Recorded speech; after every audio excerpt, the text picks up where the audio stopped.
How's it going, everybody's Pilot Family? We are back with another FPL live stream, and today we're doing a Game Week 29 review. Double Game Week 29 review. I played my bench boost, as did a lot of other managers.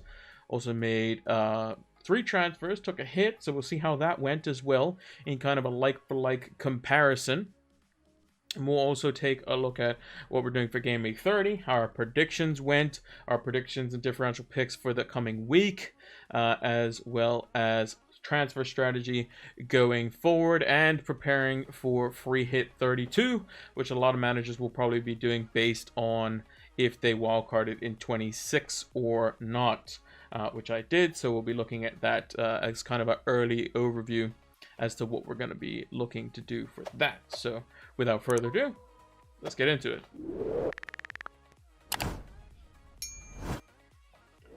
Also, shout out to Cruise X 2020 who followed while we were offline. Thank you for the follow. As you can see, the team is up on the screen. We bench boosted. It did really, really well. A 250k or so rank gains. We're inside the top 500k, which is very good. 136 points. The graphic was it's too many points. It couldn't fit. So I took the hit off already. So it's 136 points with the hit. 107k game week rank, 1850 overall in points. We did 3 transfers, which was Bruno Fernandes, Mo Salah, and Evan Ferguson, and they were in for Harry Kane. They were in for, who else did I transfer in for? Saka and Martinelli, of course.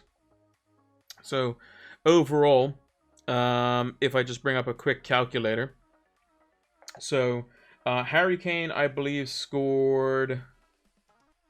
He got booked, but he also got 2 bonus points and scored a goal, so that's 7 points. Martinelli ended up getting 5, and Saka did not play, which is 1 point. Which also means that if we add the 4 points on for the hit, that's 4 plus 7 plus 5 plus 1, which is 17. If we take off our transfers, which is Evan Ferguson's 7, Salah's 7, and Bruno Fernandes's 4, we actually made 1 point, which is not bad. But had we brought in McAllister or Solly March, we would have made a little bit more. It would have been potentially better because Kane would have matched Ferguson. We wouldn't have taken the -4, and we would have got slightly more points than Salah would have as well. So, but in the end, we still managed to net ourselves 1 point, which is always nice. In terms of the bench boost, Kepa and De Gea scored the same amount of points, so we can all say that the bench boost had at least 8 points. Ben Mee and Sven Botman were my weakest defenders because they were center backs, in my opinion. I played Henry over Botman just because he's a fullback, and fullbacks naturally have the ability to get more attacking returns when they're played in a wingback system, which I kind of knew that Henry was going to play in the 2 games for Brentford, as they did shift back to their kind of 3-5-2 system. However, if you wanted to swap Henry and Botman around and say, okay, let's swap them around because they're Brentford defenders, they're worse than Newcastle defenders, fine. So we'll add 6 points onto that because of the fact that they're both Brentford players, and Botman goes into the main team. And if you said, oh, I would have played Watkins over Ferguson, cool, that's fine too. If we add all of those scores together, so it'd be Kepa's 8 or De Gea's 8, doesn't matter. Ben Mee's 3, Henry's 3, and Evan Ferguson's 7 points, you would have got a total of 21, even if you went down to Maddison's points. So that would have been the lowest scoring possible players in my team had you put them on the bench, which would have been 2 of my defenders at 3 points, Maddison at 4, which would have been a total of 10, plus 8 is 18. It would have still been more than what I had on average expected from a bench boost. However, I would have played my Brighton player no matter who it was, whether it's Evan Ferguson, whether it was McAllister, whether it was Solly March over Ollie Watkins, because I thought Brighton had the most potential for points this week. So my actual bench boost, if you add it up on down the bottom there, which I think is fair enough, is 8 plus 17 plus 9 plus 3. It's a total of 37 points. We take those every day of the week. And if you want to take off the -4, then it's 33 points. But yeah, very, very successful. The team overall, let's look at the actual main lineup. So De Gea, again, matched Kepa. So, again, it's just 8 points apiece, which is nice. Trippier's 14 is massive. I didn't expect him to keep a clean sheet in the United game. I expected in the West Ham game, but it was actually the reverse in this instance. Estupiñán, 7 points, not too bad. Basically slightly under the likes of Solly March and McAllister, but definitely falling short of Jason Steele, who got himself an assist, crazily enough. Rico Henry and Ben Mee, just 3 points, will pair them together. Sven Botman with the 9 points as well. Our Brighton attackers, Mitoma 14 was the best captain of the week from what I can recall. Apart from Kieran Trippier, both scored 14 points. Also, Evan Ferguson with the 7 points. Is glad to see him play, get himself involved, get himself a bonus point. Had he played in the first game, who knows what might have happened as well. Salah with the 7 points. Disappointing to see him not start in the second game. Is a bit of a weird one by Klopp, but hey, it is what it is. I'm not complaining. As a United fan, he did get me 7 points, though. Fernandez, 4 points. Disappointing there. Same with James Maddison.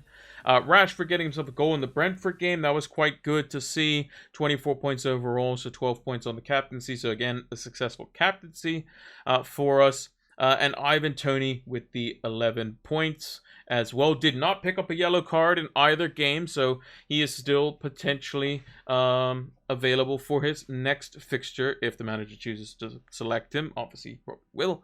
And then the last player to talk about, Ollie Watkins, 17 points. Actually, he was the best captain if you were going to go for one. Just red hot. Just absolutely red hot. I think it's 6-6 in away games or something like that, which is just crazy.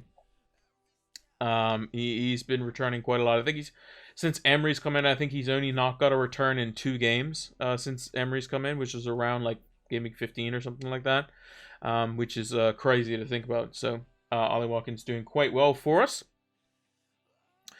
Moving on to the predictions for this week. Let me bring up the note. No, not the notepad. The tweet. The tweet is extra long this week, so we're gonna have to make a little bit of room. I also have the differential picks off to the side. You can see the tweet below this one. I just wanted to copy this one because it messes up formatting and stuff. But so if you aren't familiar with how our predictions go, or if you want to follow along, it's 3 points if you get the exact score. So had I predicted Man City 4, Liverpool 1, I get 3 points. But in this instance, I predicted 3-1, still the correct result, Man City getting the win, so I get 1 point. Had I predicted, let's say, a Liverpool win or a draw, I would get 0 points. So now that you know how the scoring system works, let's take a look at how we did. We also keep a record in the notebook of what we do week to week, so that we can basically evaluate it at the end of the season as well.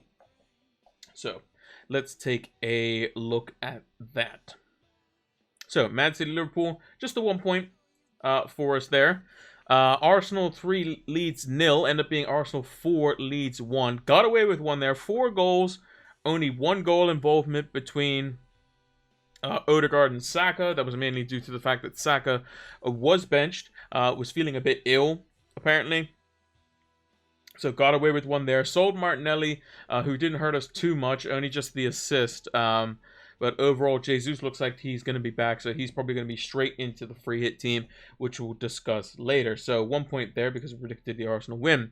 Bournemouth, Fulham looked like it was going to be a 1-1, but Fulham's goal late on in the second half managed to get them 3 points. And that's a big 3 points for Bournemouth, who have had troubles this season and are flirting with relegation, so nothing doing there. Brighton 2, Brentford 1. It actually ended up being a goal fest, 3-3. Brighton having to come back on each goal and were absolutely peppering the goal. Raya came out of this game with, I think, 6 points because he made like 11 saves or something crazy. And the goals were spread around in this one. A Solly March penalty later on. Not a Solly March. Alexis McAllister penalty later on. Solly March was quite lively as well. It was a lot of stuff going on here. Ivan Toney scoring in that one as well. So we got that one wrong. Crystal Palace, Leicester. Crystal Palace again getting a late goal onwards as well. Leicester then sacking Brendan Rodgers after this game. Roy Hodgson gets his first win as a temporary Crystal Palace manager after managing them for several years in his previous tenure. So we got that one wrong. However, for Forest Wolves, we predicted bang on, one apiece for both teams. And a 1-1, it was... I saw that Forest was going to score, but Wolves were very fortunate. I think Daniel Potence, you can clearly see he's making an action to basically just be vile, really. I mean, you don't spit on a player. But apparently VAR couldn't pick it up, even though you could literally see him doing it. But we got the correct score. So we get 3 points there, which is big for us. That's a terrible looking 3. Chelsea, Aston Villa. I predicted 2-0, just the wrong way around. This game also prompted Todd Bowley to sack Graham Potter as well. So they are now with Frank Lampard again, which I just think as, you know, life goes in circles sometimes, or history repeats itself. And Lampard will take over Chelsea until the end of the season. Some very optimistic Chelsea fans and some not so much. West Ham, Southampton thought this would be a close draw, but West Ham holding out in the end, getting a 1-0 win. So we got that one wrong. Man United, Newcastle got that one wrong as well. Thought it would be a tough game. I was going to say 2-1. It could go 2-1 either way. Was with United. Obviously a little bit of bias being a United fan. However, Newcastle played very well. Definitely deserving of the win. Could have won by more than 2. They could have won by 2-0 in each half.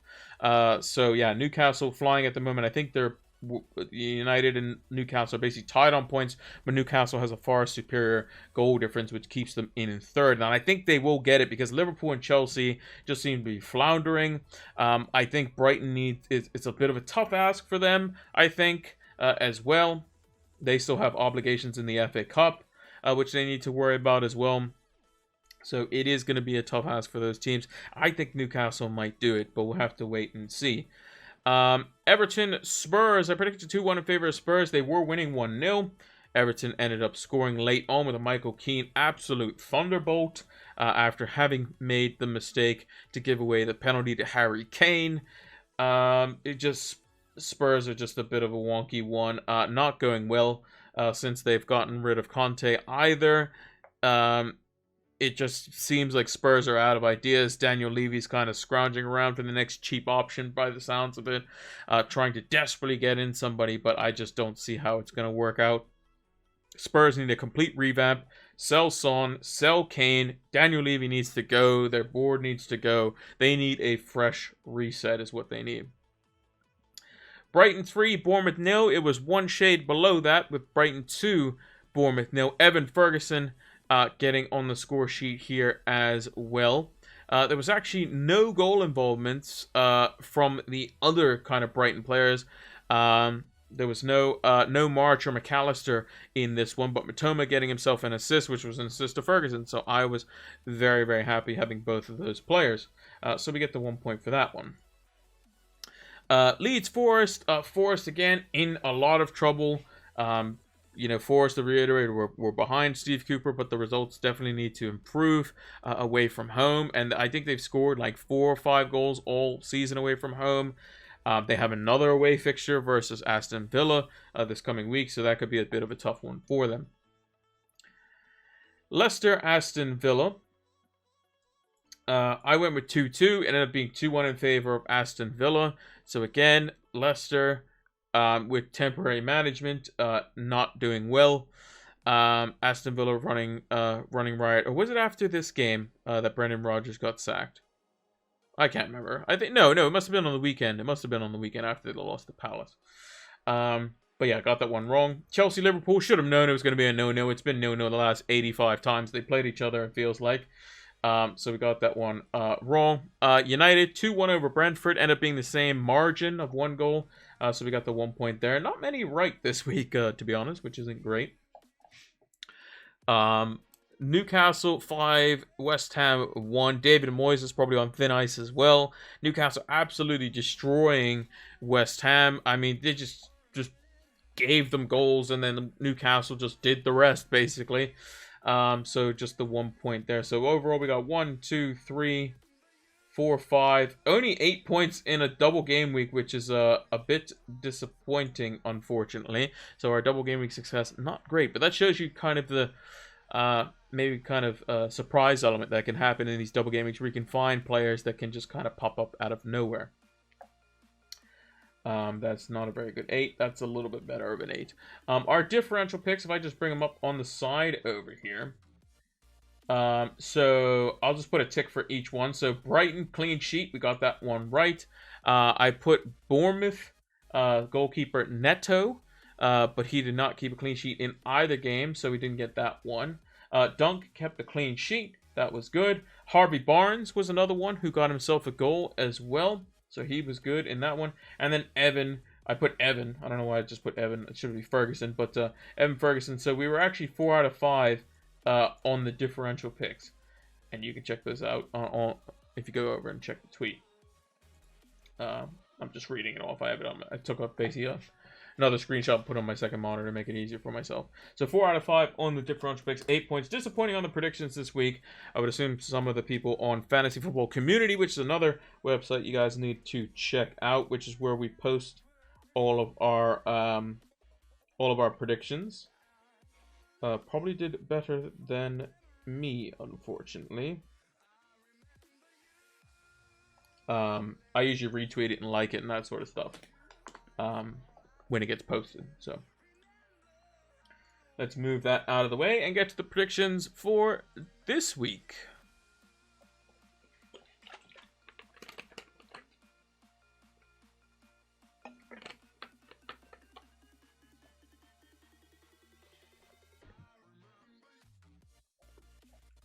So first out the blocks, we have Manchester United versus Everton. I've gone with 2-0 in favor of United. I think this should be quite comfortable for United. Last game for Casemiro's suspension. I believe the fixture in Europe doesn't really matter. He's available for those regardless, but this will be his last domestic tie that he has to serve for his suspension. It is another home game, which does favor United, who managed to get by Brentford 1-0 last week. I predict 2-0. As for Aston Villa, who I think are going to comfortably beat Forest as well. Forest don't typically score very many goals. Aston Villa probably have the best fixture on paper. Ollie Watkins is a very good captaincy shout.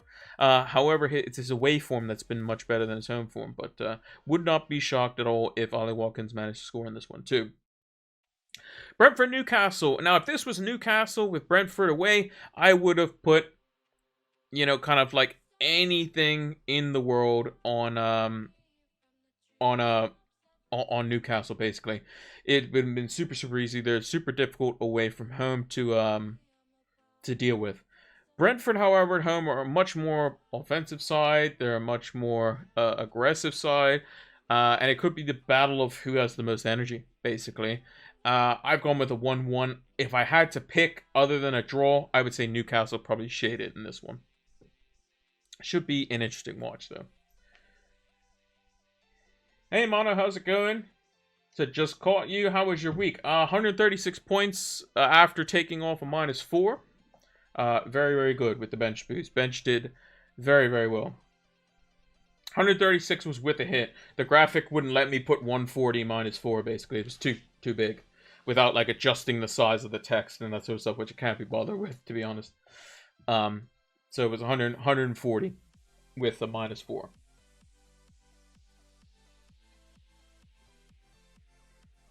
So, back to the predictions.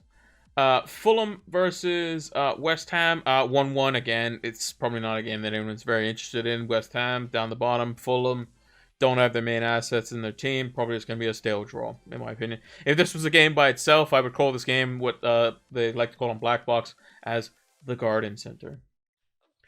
Mono said he had 149 points minus 8, so 141. That is very, very good. That is a very good score.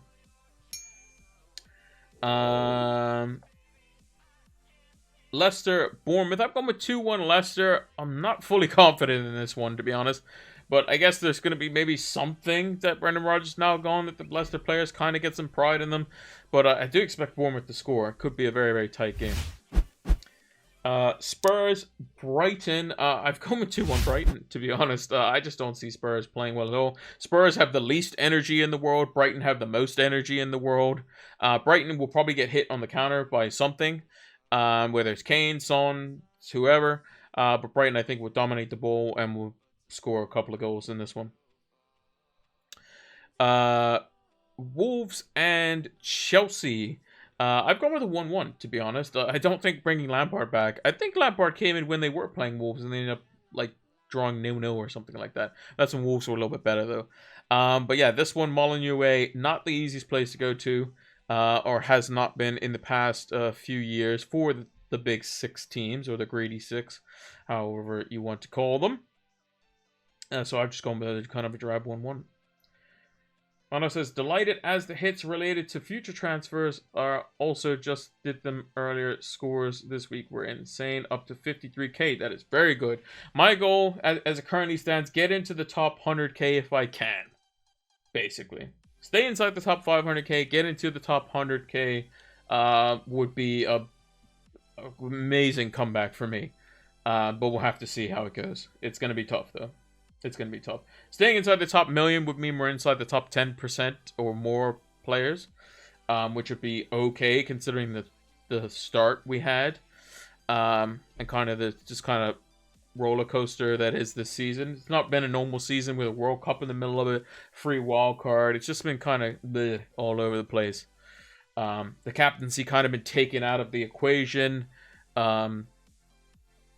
Teams just being super swingy.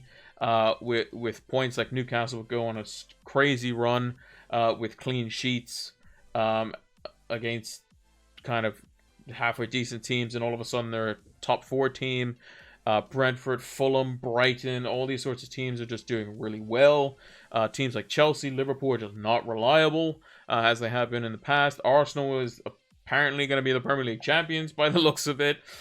This has been a very, very wonky, weird season. And I think that's mainly due to the World Cup, and kind of the start of the season, as well as kind of coming back from said World Cup and the kind of randomness in between for that. Moving on to Southampton City. I mean, 3-0 is probably the standard here. City tend to struggle going to St. Mary's, but Southampton are just not good. Would not be surprised if Southampton scored a random goal. But I think City should be comfortably winning this one, especially knowing that the fact that Arsenal could, I say could, probably won't, potentially drop some points here. Leeds, Crystal Palace, going for a 2-2. Should be an exciting one. No Zaha, but I think Leeds and Palace, Palace like to counterattack, Leeds like to attack. Should be a recipe for a decent game. And then, one of the crunch games for Arsenal.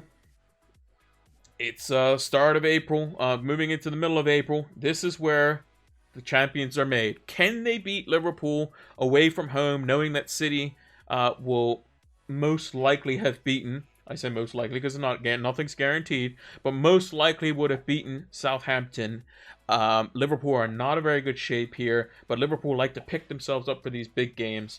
So yeah, it could be an interesting one. Mono says, did you just get Haaland in for Tony? Yawn, yawn. Unfortunately, yes. I wish he wasn't back in training, honestly. I wish Haaland was like, oh yeah, he's still out for another week. Because that would make it more interesting. But yeah, he's in. He's got the captaincy. Blah, blah, blah, blah. Well, we'll talk about other things that are more interesting for the transfers. Because I'm going to skip over that. Yeah, but yeah, I've already done that transfer. Moving into the clean sheet and differential picks here. Clean sheet, I've gone with Aston Villa. I just think they've been defending quite well. Tyrone Mings has been a very good cheap defender if you've had him. Martinez has proven his worth in goal again. I think clean sheet's pretty good here. for Aston Villa. I've gone with Ederson, funny enough, for the goalkeepers. I just couldn't think of one, really. And I was like, who's the forgotten man? And I was like, it's probably Ederson. And we're going to be thinking about him in the weeks to come because Man City have some doubles. And you guessed it, the guy who's going to play probably both games, the most likely, is going to be Ederson. So I have Ederson in there. I've gone with Tyrone Malacia because Luke Shaw has been ruled out of this game. So if you want to just do a straight swap to a cheap 4.2 million defender and just get Shaw when he comes back in, just go straight to Malacia if you want to. 4.2 million, 1.8% owned could be quite good. United looking pretty good for a clean sheet for this week as they host Everton. I've gone with Leon Bailey this week for the midfielder, mainly due to the fact that they do play Forest at home. I think he always has the ability to get, decent scores on a week-to-week basis when he plays up front with Watkins. And a lot of managers are going to have Watkins. And if you're not captaining him, maybe you want something a little extra. So maybe Leon Bailey's the one to go for. And then lastly, this is the most differential pick that you can think of. But Martial is back. He stayed fit for 2 games, seemingly. Can he make it 3? But he hasn't started yet. But Martial, 1% owned if you want to go there. I think he's 6.3. Didn't even bother to check his price. I just want to check his ownership. But yeah, if he gets injured, it might happen. That's all I'm saying. You gonna do anything for Shaw or not have a takeaway on the bench for this weekend? I assume you mean, are you gonna transfer out Shaw? Well, I don't have Luke Shaw. I'll show you what I would do if I did have him, though. Let me just move that out of the way. I'll post those later. But this is my team currently. Yeah, I have De Gea instead of Luke Shaw. So, but if, let's say, hypothetically, instead of De Gea, I had Raya. And instead of Ben Mee, I had Shaw. I mean, you would play Kepa or Raya or whoever your goalkeeper is. And I would just play Botman, to be honest. I think Botman's perfectly fine. You're getting rid of Tony anyway. Oh, have the takeaway. Oh, yeah. Yeah, okay. I got the reference. Yep, I got you now. But yeah, if you're getting rid of Tony, bringing in Haaland, and Luke Shaw's injured, and you want to see if he's going to be back for next week, just put in Sven Botman, because you're not going to have any other Brentford players in your team apart from maybe David Raya, but you probably play Kepa or other goalkeepers over him, like De Gea or whatever. So that's what I would do. I've got 2 of my Brighton players in the team. I think Matoma against Pedro Porro could be quite easy. Estupiñán, I think, has potential for attacking return. I think he's probably better off than putting in a Brentford player. So I've gone with him. Ferguson, I can't really justify playing him over Salah, Bruno, Rashford, Maddison, Haaland, Watkins, who all have home fixtures barring Haaland, and Haaland's Haaland. So, and if it comes to Matoma over Ferguson, want to play Matoma, and then I can't fit him in. So he is first up in the event that somebody doesn't show up. Pinnock or Botman? I think you go Botman. I think you just kind of bank on the fact that let's go with the better defense. Let's go with Newcastle. You don't have Tony, so at least you can be like, hey, look, I want Newcastle to keep a clean sheet. If you're a United fan, I'm like putting him in there and hoping that it jinxes him. So, yeah. Maddison has been so useless. I assume that's so useless. But yeah, he has been. But Bournemouth at home is his last shot, basically, because otherwise, after this week, he's getting the bin, basically. So we shall see. Let's take a look at a transfer planner. So if you see here, we have nothing in the bank. We did make the transfer of Tony to Haaland. So let's see what that looks like. We did Tony out to Erling Haaland for nothing in the bank. Watkins was in. Tony is gone. Botman over Henry. Rashford vice captaincy doesn't matter. So that would be the one transfer. Gameweek 31, we still don't need our Brighton players. So we don't need to do anything. But we could look to potentially make a change at the midfield position in James Maddison if he doesn't basically improve. His stats, like Mono has mentioned here, his XA is unreal. He could have had 4 assists. Genuinely, he could have had 4 assists at least over the double game week. But unfortunately, poor finishing has made it so that's not the case. James Maddison is the type of player for us to get rid of him and then him score versus Man City. And then if Leicester get relegated, Man City will probably just buy him. But we could get rid of James Maddison for a Man City attacker of some kind. If we know, like Jack Grealish seems to be starting game in, game out, he looks to be a good option. So let's explore said option. So if we did Maddison out for Grealish, who's much cheaper, 6.9 million. Originally, that was going to be like Phil Foden was the plan, but he's gone and got his appendix removed, so he's going to be out for another week or 2 from the time of recording.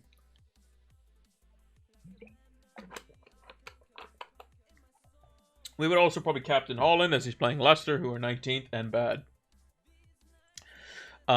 Game week, we would also need to use our transfer in this week, by the way, because Gameweek 32 is free hit week. So let's talk about that.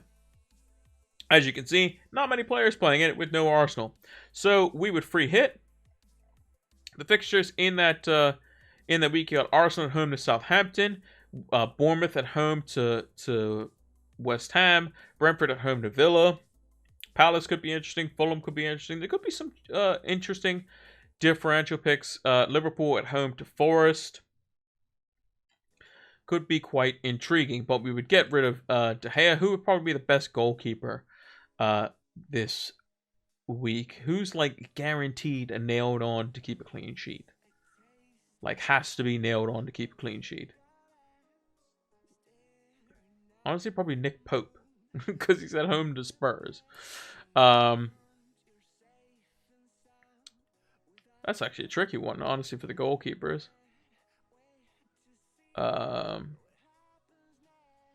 Maybe we go for something interesting, and we go for like Leno. So let's put Leno in there as a backup. I'll just put Neto in there for now. Newcastle are playing Spurs, who are just not good. So that's interesting. But let's get 3 Arsenal players in there. So Haaland we can use right away. We can use his money. Easy game. Put in Jesus. Rashford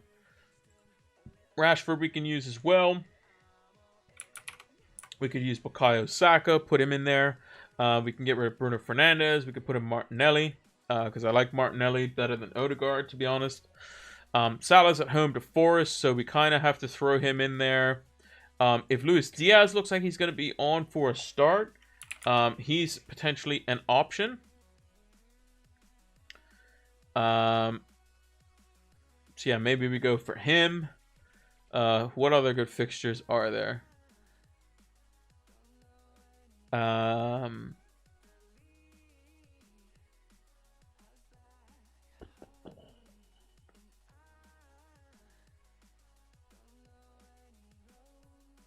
Yeah, I have to kind of think this one through a little bit. If Ivan Toney's still around, then I mean, I guess we get Ivan Toney and put him in there.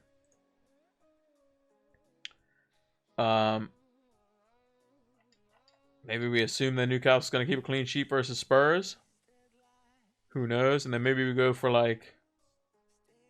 let's get rid of Ben Mee. I'll just put in Trent for argument's sake. Grealish we can downgrade to a Solomon, who we know is going to play for Fulham. Who would be another good player that we could put in. We could go for like an Elise or something like that.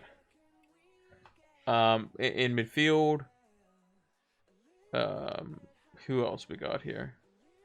Maybe like a Crystal Palace defender wouldn't be too bad. So like a Joachim Andersen as a kind of cheap defender.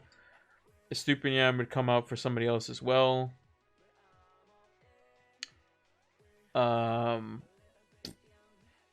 Maybe like a cheeky Leeds player would be an option.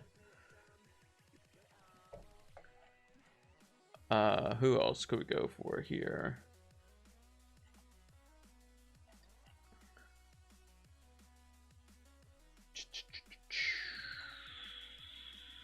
maybe like a Kurt Zuma or something like that. Maybe he's an option. But West Ham have kind of not been great. So this will kind of be about the free hit team. You'd captain like Salah. It's going to be Salah versus Saka. But I think, especially if Saka loses if they do lose to Liverpool, I mean, you're going to captain Saka because Salah ain't getting anything versus versus Forest, guaranteed, because that's how it's going to work. So yeah, Saka would probably be the captain, I would think. Salah would be the vice, or be something like that. Alternatively, you could get, instead of Diaz, you could have like Darwin Nunez as an example. If we didn't want Martinelli, we could go like a Gabriel or someone like that. But I think it's going to be pretty straightforward as a free hit team. Just a triple Arsenal, to be honest, is what you want. And then we roll into game week 33. A lot of teams are playing each other. If I get wind that Ferguson would be playing over, or would be starting, maybe I try to find a way to put him in there. Who can I get rid of? Not really anyone. So maybe I just kind of roll with it. And then game week 34 is the doubles. So this might be a situation where I have to figure some stuff out. So I mean, I have quad or 5 midfielders that have doubles. Maybe Ferguson goes in over Watkins. We get rid of Ben Mee just because he's our more expensive defender. We could put in like John Stones as a third City player, as an example, if we wanted to. We can always go back to Ederson, obviously, but that would probably be a terrible idea. Trippier might still stay in. Who does it like for captaincy this week? I mean, yeah, probably just expect Haaland to do something stupid, doesn't he? Yeah, I mean, it just kind of does. So yeah, Haaland would probably be in there. And then maybe we look to get like another double game week defender. I mean, who could we get, really? We already have triple Brighton because I think Ferguson is good enough. If we wanted to, instead of Ferguson, we could get another Brighton defender. I don't know. It's a bit of a weird one. Maybe we just bank the transfer because we'd already have a City midfielder in place. Maybe we go for like a Liverpool defender and kind of just don't play Trippier. But are Liverpool going to actually keep a clean sheet versus Spurs or Fulham? I don't think so. But if they were, then you would do like Rico Henry to like Konate, who's been playing a lot, for 4.8 million. Pretty cheap. You put him in there. Again, the model seems to think it's going to be similar amount of points. Probably put Trippier first sub, I would say. Game week 35. That's if we went Konate. Game week 35. Watkins probably comes back in away to Wolves. Trippier probably comes back in over Konate, probably. Captaincy would be Haaland, for sure. Maybe Kepa, if he's still playing, that is, would play over De Gea. Everton at home for Brighton is pretty good.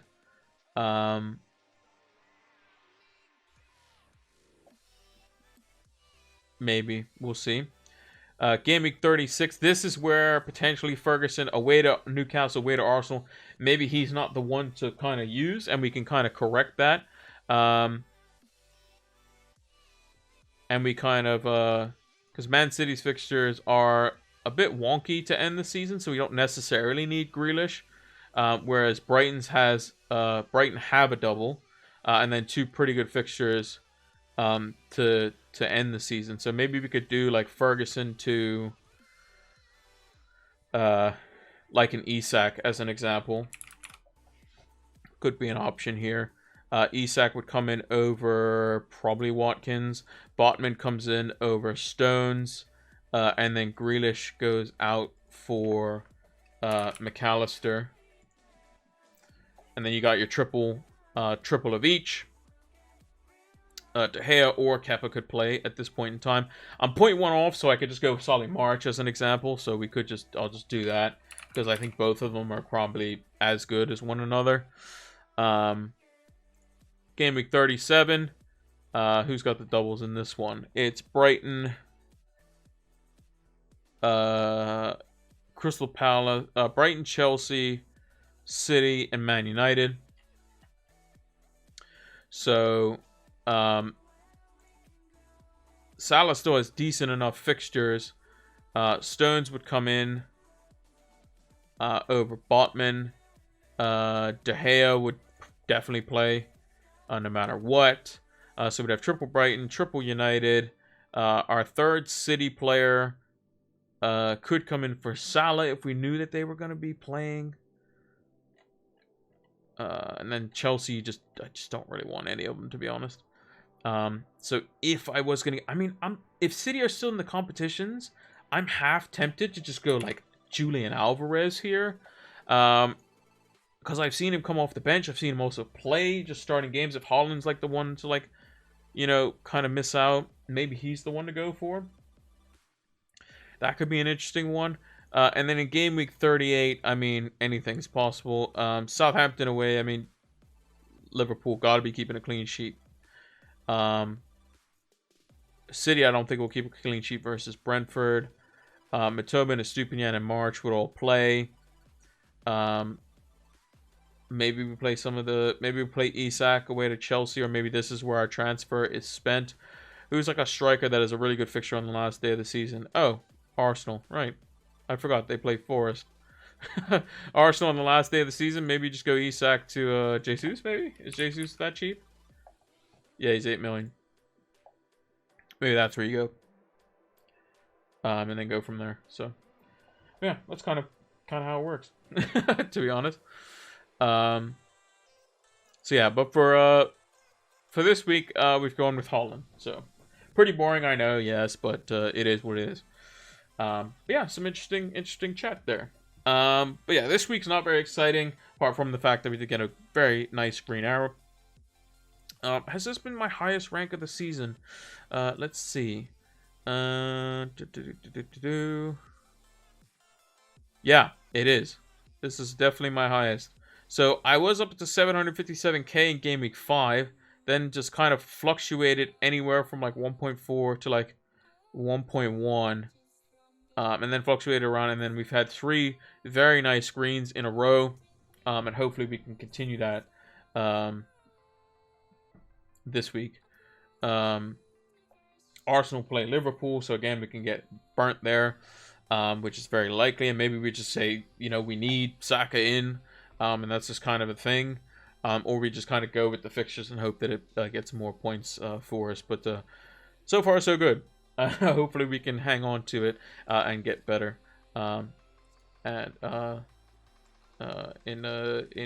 rank. But this is the current team: De Gea in goal, Trippier, Botman, Estupiñán, with Maddison, Rashford, Bruno Fernandes, Mo Salah, and Mitoma, with Watkins and Haaland captain leading the line. In terms of captaincy choices this week, if you're bringing in Haaland, it's going to be for a reason. You're going to be captaining him. If I had to go with differential captaincy choices this week, I like Ollie Watkins, I like Marcus Rashford, and I even like Mitoma this week away to Spurs. So keep those in mind. But if you're bringing Haaland back, you captain Haaland, right? Yes, he's not been good away from home. When was the last time they played Southampton, if they did play them? They won 4-0 the last time they played Southampton. He did start. He got 6 points, and he scored a goal, and potentially could have scored more. So, yeah, Erling Haaland, definitely one to look out for in this one. There is a slight bit of minutes risk, I will say. And the reason I say that is because, if I just bring up Man City's fixtures off to the side here for a second. They play Southampton tomorrow, 5:30 UK kickoff time. But they do play Bayern on Tuesday. So if they're up 3-0 and Haaland hasn't got anything, he's going to take off Haaland anyway, most likely. They do play Leicester at home on the weekend, so that should be quite easy. Maybe that is a potential risk for Haaland to be dropped if they know that they're potentially behind in the Bayern game, where they'll need him for. Sheffield United at home, or Sheffield United, that's not even at home, that's a neutral venue. They know that they can, he could potentially not play and they can get through that tie, because then they know that they have Arsenal, which is an important game, and especially if Arsenal have dropped points to Liverpool this weekend, then that's the easy way to do it. So you probably play Haaland this weekend with limited minutes to get him match fit, in versus Bayern, maybe a minute's risk versus Leicester, in versus Bayern, doesn't have to start versus Sheffield United, in versus Arsenal. If we look at Arsenal's fixtures quickly as well, because we mentioned about how they could potentially drop points. They're not in any more competition, so it's one game a week for them for the rest of the season. They have Liverpool, super tough test this weekend. West Ham away has typically been a bit of a stubborn ground for them. David Moyes will want to kind of puff out his chest and put 2 banks of 4 in front of his goal and hope that they keep a clean sheet in that one. If he's still on a job, potentially at that point. So that could be tricky, but I don't think it will be. Arsenal then plays Southampton at home. Again, should be quite simple. Then they play Man City away, which is going to be tough, because if they lose that one, then it could be 2 points or less in that one. They then play, they then host Chelsea, and continue a slightly difficult run afterwards with Newcastle away, and then they host Brighton. So that little run there, Man City away, Chelsea at home, Newcastle away, Brighton at home, that's the run that's going to define them. They come out of that and they're 3 points clear of Man City. I see no reason why they shouldn't win the league. They go away to Forest, which they should be able to do, win quite comfortably, although they'll be fighting as well. And then they host Wolves on the last day of the season, which is usually a tricky game, but Wolves have been feisty recently under Lopetegui, and they'll probably be scrounging for points as well, as they're currently down near the bottom as well. So with that all being said, that's going to conclude the stream for today. Hope you all enjoyed. Hopefully you all have a great Game Week 30. Back to the normal game weeks for a couple of weeks in Game Week 30 and Game Week 31. Just the single game week this week. So let's move over to the big screen. So, thank you all for watching. Haaland is back and back in the team. He's got the armband, like I said, as well. A bit boring this week, but what's not boring is getting 140 points, -4, with the bench boost active, so that was pretty good. Just a free hit left for myself, as with a lot of managers. And yeah, hopefully you all enjoyed it. Make sure to like, favorite, comment, subscribe, all that good stuff. And until the next one, happy Game Week 30. Take care.